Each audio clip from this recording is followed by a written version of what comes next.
Buona giornata, ben ritrovati in nostra compagnia, cari telespettatori. Allora, ben arrivato Matteo Ribon, segretario CNA del Veneto, Artigiani, ben arrivato, grazie. Buongiorno. E con il segretario faremo un po' il quadro di alcune situazioni non tanto chiare per un verso, peraltro non troppo piacevoli, che purtroppo hanno delle ripercussioni e delle conseguenze anche sui cittadini, sui piccoli imprenditori, quindi la categoria anche degli artigiani, quindi è bene sapere, essere a conoscenza. Per certi versi siamo stati anche stimolati da voi, quindi vi ringraziamo di averci scritto, di averci posto certe problematiche, e quindi la risposta in molti casi alle vostre perplessità, facendo la somma un po' delle domande che ci avete posto, è sì, potete rivolgervi all'Associazione degli Artigiani, al CNA, perché ha già trovato, ha fatto degli studi, si è organizzata, poi parleremo del comunità energetiche, capirete anche molto di più, parleremo di certificazioni che servono per ottenere anche finanziamenti dall'Europa, quindi può darvi delle risposte adeguate. È vero segretario? Quindi come CNA fate tanto? Ci impegniamo per questo e soprattutto per dare il massimo della supporto agli artigiani imprenditori che quotidianamente hanno necessità di essere accompagnati nella propria attività di impresa, ovviamente con il massimo della professionalità possibile. Allora, io direi il primo punto, anche se non è un'urgenza, però interessa parecchi, è il discorso delle certificazioni ESG. Ovvero, spieghiamolo un attimo e facciamo capire a chi non ne ha mai sentito parlare di che cosa si tratta, che importanza hanno, per chi invece ha intrapreso questa strada, e come ne parlavamo prima fuori onda, l'ha fatto magari con il proprio studio commercialistico o si sta muovendo per conto proprio. Ci sono delle alternative, delle opportunità. Che cosa sono?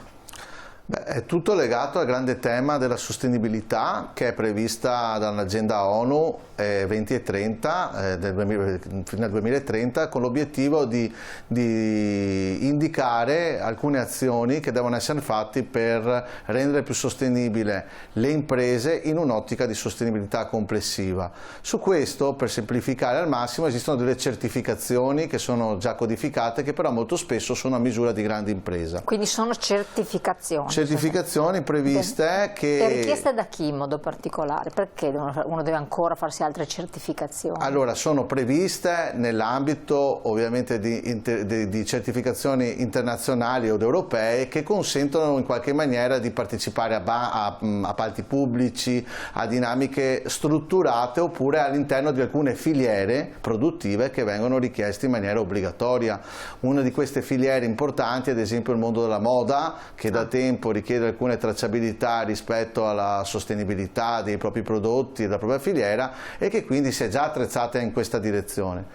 Nel frattempo succede che comunque questo tema comincia a impattare anche in una dinamica più ampia, ed è per questo che anche le piccole e le microimprese cominciano a essere interessate da questa necessità, anche perché le banche, sulla base di alcune direttive europee, cominciano a richiedere per l'accesso al credito la necessità che le imprese abbiano un rating di sostenibilità, cosiddetto ESG, sull'ambito ambientale, sociale e di organizzazione e di governance.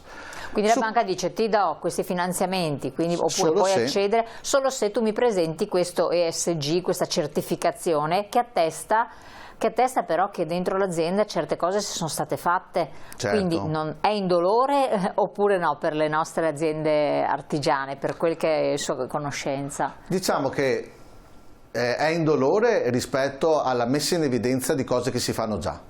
Per cui gli artigiani, anche per la propria natura, già operano sul riciclo, riuso, sull'efficientamento energetico, sul risparmio e sull'attenzione al territorio, e queste sono cose che devono mettere in evidenza. Mentre ce ne sono delle altre che vanno fatte e che per essere fatte devono essere accompagnate. Noi per questo abbiamo aderito ad un progetto europeo che si chiama Transparency, per trovare un rating di sostenibilità per le piccole e le microimprese, per cui senza un'azione mirata rispetto a questa tipologia di imprese rischiamo insomma di dover seguire dei criteri che sono adatti per grandi imprese che hanno altre dimensioni e hanno altre modalità.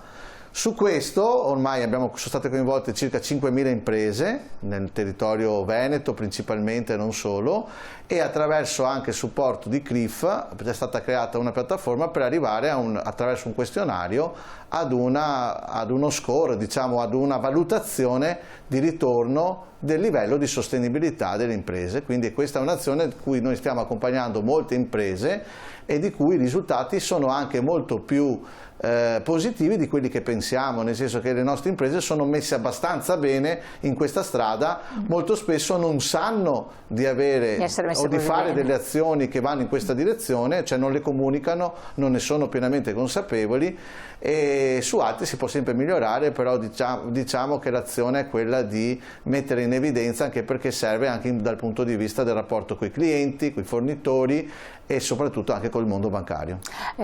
Quali sono le mancanze che per lo più riscontrate o sono riscontrabili nelle imprese artigiane per accedere a questo? Perché alcune l'hanno già fatto, il default, settore appunto dell'abbigliamento, tessile eccetera, e invece quali potrebbero essere? Ma guardi, il tema principale penso sia legato al tema della governance, cioè l'organizzazione, che quindi quello è un lato dolente, fa parte, no? Un po' della dinamica dove è legata un po' alla dimensione di impresa e quindi al fatto che vadano strutturati dei processi in una maniera organizzata al punto tale di essere codificati per poter... Ma non complica la vita agli artigiani, che di per sé sono piccole aziende, insomma sono molte volte anche a conduzione quasi familiare? Ci sono due strade, allora, siccome sono dinamiche di livello internazionale che poi cadono a livello europeo, per cui i grandi fondi di investimento internazionali hanno già deciso che finanzieranno le imprese che hanno queste caratteristiche. Quindi è già stato, quindi c'è poco da fare. A cascata le banche a livello europeo hanno già deciso che stanno andando nella direzione per le imprese strutturate dell'obbligo di avere questi criteri. Perché? Perché è semplice il ragionamento: se un'impresa è sostenibile è più probabile che abbia una forza e una durata e un'organizzazione tale da consentire di durare nel tempo, quindi nessuno viene valutato, diciamo, c'è una valutazione che in qualche maniera deve tener conto anche della sostenibilità economica dell'impresa. Quindi noi cosa possiamo fare?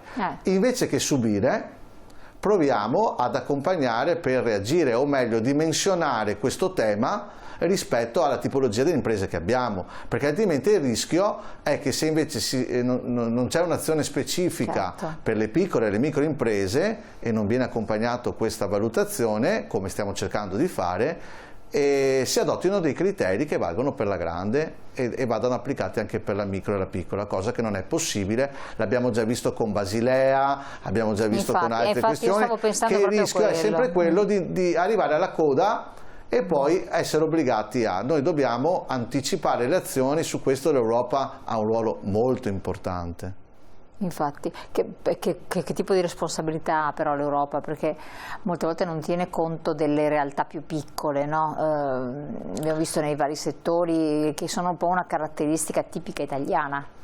Lo è anche perché noi incidiamo veramente poco nel contesto europeo, nel senso che uno dei motivi per i quali non viene capito fino in fondo la specificità è perché probabilmente l'Italia non fa fino in fondo la propria parte, o comunque anche in rappresentanza non siamo in grado di determinare, fare alleanze, azioni. Tenete conto che i processi europei di decisione sono molto lunghi e anche articolati, cioè non è che dalla mattina alla sera si svegliano e emanano una direttiva, un regolamento. Ci sono processi lunghi che vanno presidiati, vanno capite le dinamiche, bisogna fare alleanze con altri paesi e quindi bisogna comunque presidiare in maniera molto forte questo ambito qui. Altrimenti il rischio è che, siccome noi siamo molto diversi rispetto al tessuto di altri paesi europei, il rischio è che poi la maggioranza decida e noi alla fine arriviamo a fare una protesta sterile perché ci vengono applicate queste modalità qui.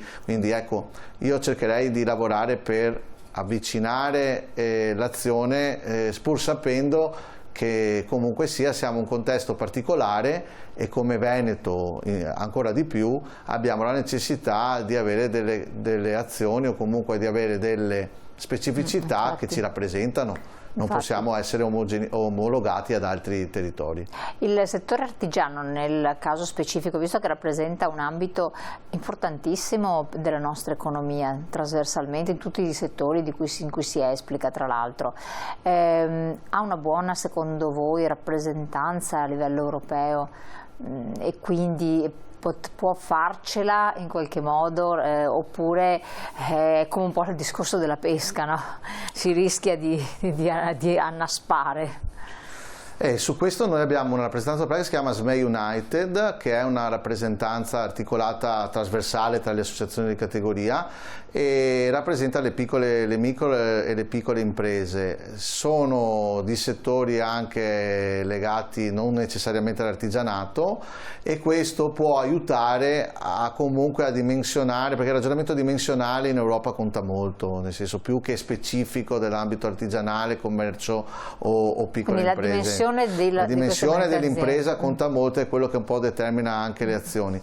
Ma a parte questo può sempre essere migliorato, il problema è riuscire a trovare delle alleanze con dinamiche artigianali che in contesti come quello tedesco, francese o inglese, o fino a ieri quello inglese, sono caratterizzati da impostazioni diverse, cioè l'artigianato italiano è molto diverso da quello tedesco e francese o svizzero o di altri paesi in generale, perché comunque ha delle caratteristiche anche dimensionali molto diverse, cioè un'impresa artigiana in Germania può avere anche 50, 70, 100 dipendenti. Qua da noi la maggior parte arriva fino a 9 dipendenti, quindi siamo in una dimensione molto diversa.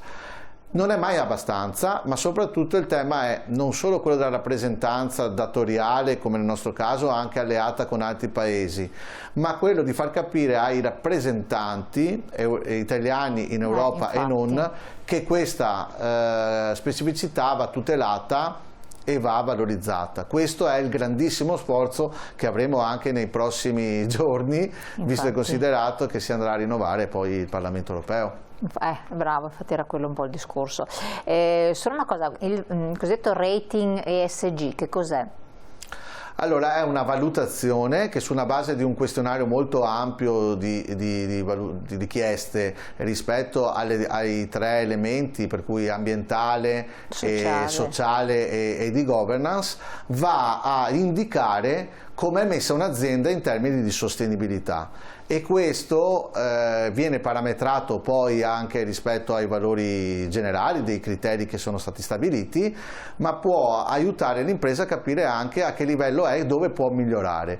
Sugli ambiti ambientali riciclo, riuso oppure risparmio, sugli ambiti di efficientamento energetico, sugli ambiti di relazione con... Quindi anche di supporto? Ma anche diciamo il clima che c'è all'interno dell'azienda con i propri dipendenti, per dirne una nella maniera più semplice possibile. Quindi questo è il tema che in qualche maniera aiuta a capire come è il livello di rating, secondo una valutazione di un progetto che è commissionato dalla Commissione europea e quindi ha anche un valore strategico importante, e su questo le imprese devono e dovranno metterci il naso fino in fondo. È meglio se vengono accompagnate e aiutate in questo percorso. Assolutamente.